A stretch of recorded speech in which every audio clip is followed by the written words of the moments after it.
Bonjour à tous. Aujourd'hui, on va parler d'un magasin que vous connaissez tous très bien. C'est un peu comme un voisin de campagne, toujours là quand on a besoin de lui. Je parle bien sûr d'Aldi. On y va pour faire ses courses, on y trouve des produits simples, bons et pas chers. Mais est-ce que vous connaissez vraiment son histoire ? Derrière ses prix tout doux et ses rayons bien rangés, se cache une saga familiale incroyable. C'est une histoire de famille, de travail et d'une petite idée qui a grandi jusqu'à devenir un géant mondial. Alors, installez-vous confortablement, on part en voyage dans le temps. Tout commence en Allemagne, juste après la Première Guerre mondiale. Imaginez un peu l'ambiance, c'était pas la joie. En 1913, dans la petite ville d'Essen, une femme courageuse du nom d'Anna Albrecht ouvre une petite épicerie. C'est un tout petit commerce de quelques mètres carrés, un magasin de détail. Elle vendait de tout, avec le sourire, pour aider sa famille à joindre les deux bouts. Son mari, Karl, était mineur, un travail difficile et dangereux. Malheureusement, il a dû arrêter à cause de la maladie du mineur. Il est donc venu donner un coup de main. C'est dans cette petite boutique que deux garçons vont grandir, Karl Junior et Theo. Cette éducation, au cœur du magasin familial, a forgé leur caractère et sera la pierre angulaire de leur futur empire. Les frères Albrecht ont une idée simple mais révolutionnaire pour l'époque. Pourquoi faire compliqué quand on peut faire simple ?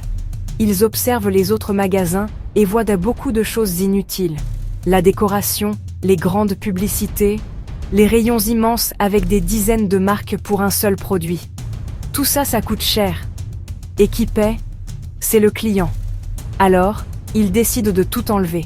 Fini le superflu, ils vont se concentrer sur l'essentiel, des produits de bonne qualité au prix le plus bas possible. D'abord, ils réduisent drastiquement le nombre de produits. Au lieu de proposer 10 marques de café, ils n'en proposent qu'une ou deux. Vous l'avez remarqué, chez Aldi, les produits sont souvent présentés directement dans leur carton de livraison. On ouvre le carton, on le pose, et voilà. C'est rapide, c'est efficace. Leur stratégie fonctionne à merveille.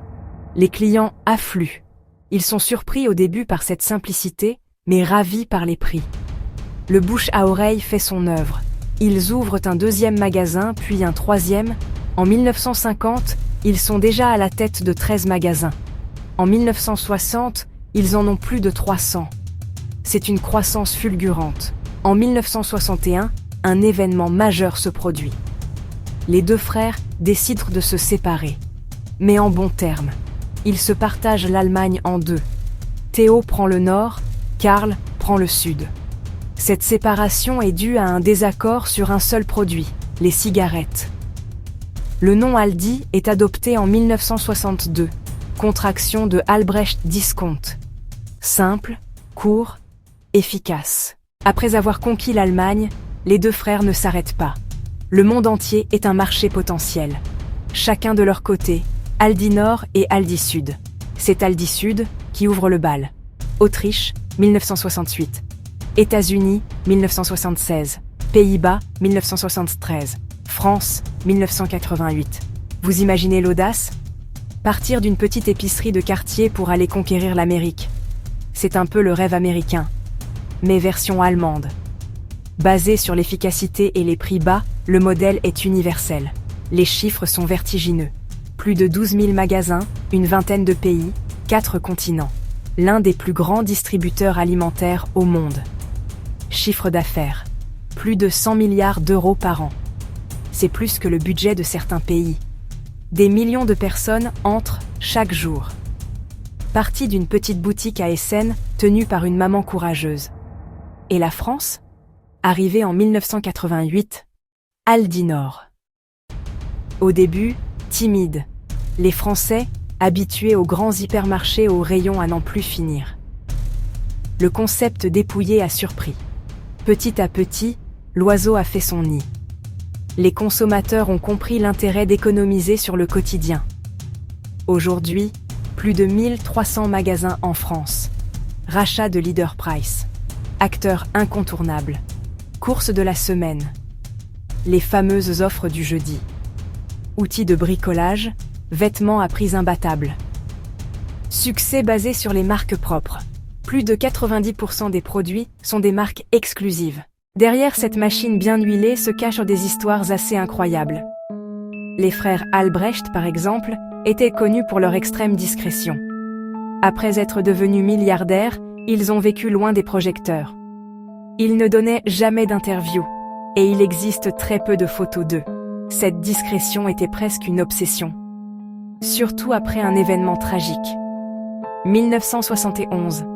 Theo Albrecht a été kidnappé, retenu en otage pendant 17 jours, libéré après le paiement d'une rançon colossale.